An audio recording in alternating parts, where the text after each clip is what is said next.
At one point, even a firefighter got a sandwich and a soda, and I was getting ready to pack my equipment. I thought, you know, it was time for me to go. Stop operations in about 10 minutes. Then an ominous rumble in the ground signals trouble in the air. I looked up and I said, oh my God. A Texas-sized explosion detonates in the desert. 210,000 gallons of crude has erupted into an 1,800-degree fireball that has people running for their lives. It was like a nuclear bomb that went off. In my mind, I was fixing to be burned alive. David keeps his camera rolling, even as he runs for his life. I thought, this is it. Better turn the camera backwards and run as fast as I can. I get families headed this way.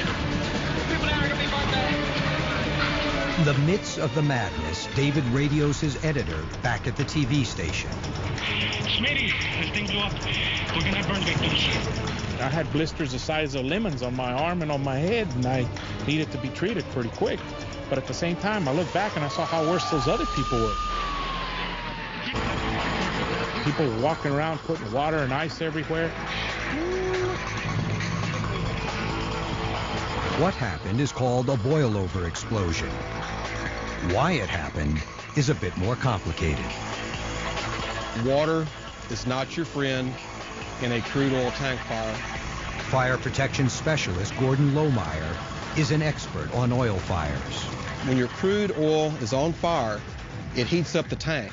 A heat wave travels to the bottom of the tank 1 foot per hour until it reaches the water layer. It actually converts the water from a liquid phase to a steam phase. It expands 1,700 times to 1. And that's enough to set off this.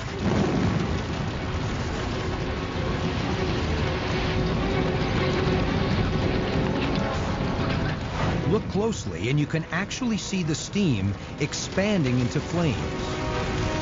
Once the temperature reaches 212 degrees, it's only a matter of time before the steam ignites an explosion.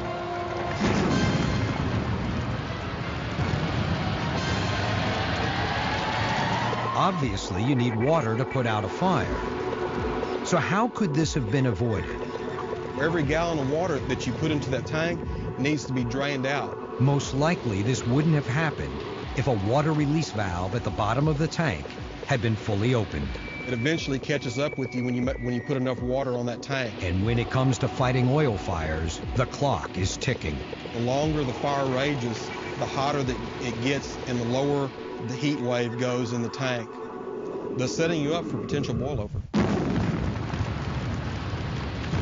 When the explosion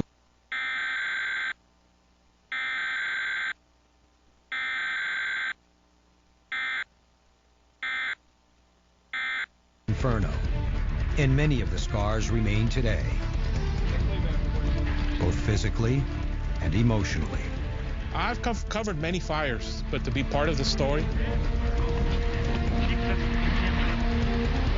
that was the first, and I don't ever want to go through that again.